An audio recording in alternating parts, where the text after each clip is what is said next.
Once upon a time, traditional publishing deals were the best way to publish a book. Those days are long gone. But how do you know if self-publishing, hybrid publishing, or pursuing a traditional book deal is right for you? If you're wondering what the best way to get your book published is, then this video is for you. Hey there, I'm Julie the Book Broad, founder of Book Launchers.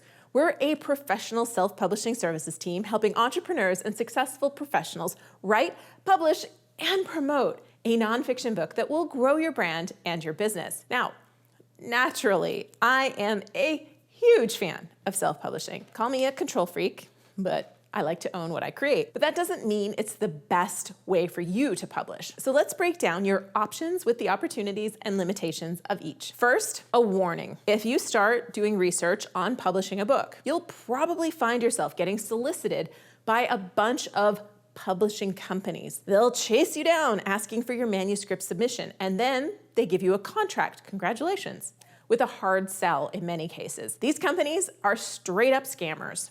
And I get emails like this one all the time, and it breaks my heart. I don't want this to happen to you. Here's what the email said. Hi, Julie. I had tried to get your company involved in the publication of my book, but I was unsuccessful. Many other publishing companies were interested, and they all made attractive offers. But unfortunately, I chose the wrong one because this company, Excel Book Publishers, took $8,000 of my money and then suddenly stopped communicating with me.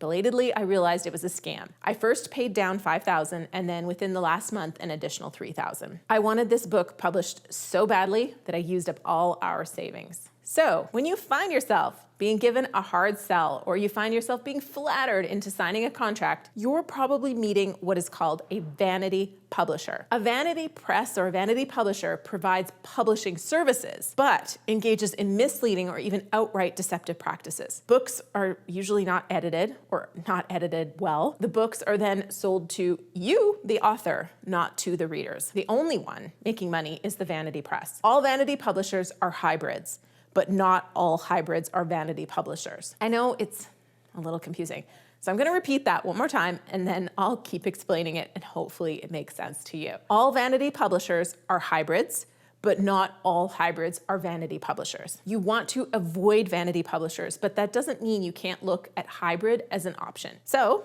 now you're probably wondering, what is a hybrid publisher? Well, a hybrid publisher mixes the models of traditional publishers with self-publishing. So you'll pay upfront for the company to produce and distribute your book, like you do with self-publishing. You keep your rights, like with self-publishing, but the company will take a portion of royalties or charge a print fee for every book sold in exchange for giving you physical and online distribution channels that they have, which is like a traditional publisher. There are some good hybrid companies with a high quality team, thorough editorial practices, and good physical bookstore distribution. I'll link to a video on hybrids at the end. To me, the only reason to go with a hybrid is if you have a guarantee of great physical distribution. And that physical distribution is really important to you. Otherwise, I personally self-publish on my own or using a service like Book Launchers. My recommendation is to vet any hybrid you're considering through a list like the Alliance of Independent Authors Watchdog Service, or check the blog Writer Beware to be certain you're getting value for your money. A link to these sites is in the description below. Now, traditional book deals are probably more familiar to you. A publisher buys the rights to your book in exchange for royalties, which is money you make on every sale of the book. And hopefully you're also getting paid in advance. You're still responsible for writing and marketing the book, but you have a lot of support in between that. And sometimes they tell you what you're gonna do.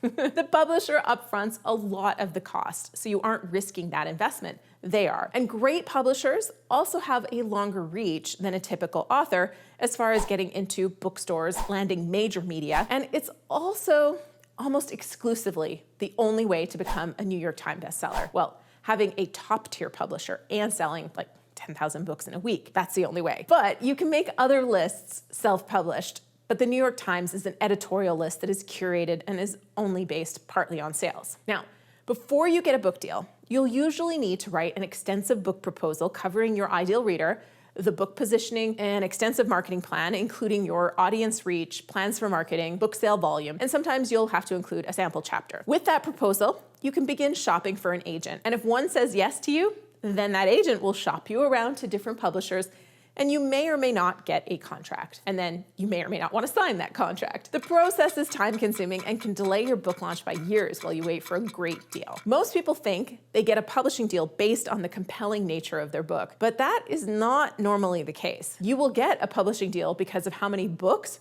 the publisher believes you'll be able to sell. If the publisher sees you have 1 million viewers on YouTube, or you speak in front of 1,000 people in an audience many times a month, or maybe you have an email newsletter list of 100,000 people, or really, really robust and engaged blog following, well, that built-in audience is called a platform, and that's what usually lands you a book deal. Not all publishers are equal, so vet them like you would a company you're paying up front. Ask other authors how happy they are with the service and support they've received from that publisher. Maybe you're not paying them up front, but you're giving up the rights to the content in your book, and they take a big chunk of the royalties. So you want a rock-solid partner in this relationship. My friend wrote a book on investing in US real estate. This was when I lived in Canada. And then he left the real estate business. His publisher republished his book word for word under someone else's name. It's gross, but it's legal because the rights to the book belong to the publisher, not him. So make sure you're getting a deal worth signing. I have another friend that was in the process of getting a show produced for HGTV based on his book,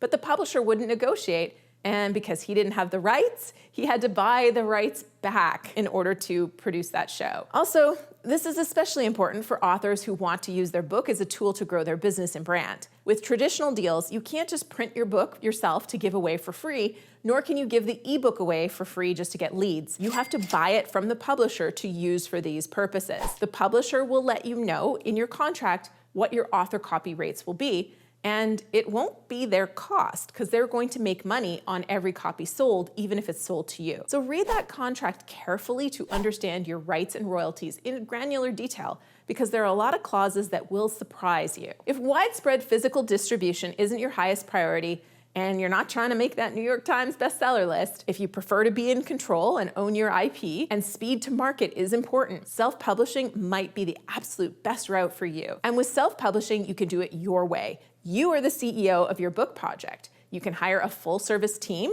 or you can do a lot of the process yourself, becoming the project manager or general contractor, hiring editors, designers. You can use referrals or sites like Readsy or Upwork. Ultimately, I started Book Launchers because there are plenty of busy people who don't know what they don't know, and they want to write a book that is the same or better quality than a traditionally published book, with major marketing support to go with it. And they don't want to figure out all the pieces in between. But that doesn't mean that's the only way to self-publish, or that you can't manage the entire process on your own. I wrote Self-Publish and Succeed, so you can do it without a service like ours if you want to. No matter what choice you make, hybrid, traditional, or self-publishing, you are in charge of marketing and sales. Many authors think traditional book deals get them out of marketing and sales, but in fact, it's almost all on you no matter which route you take. Every choice has consequences, but know that you aren't stuck in one way. Gautam Baid self-published The Joy of Compounding and then ended up landing his dream publishing deal after it was out. Carol Sanford self-publishes half of her books and publishes the rest traditionally. Other authors have done the traditional route before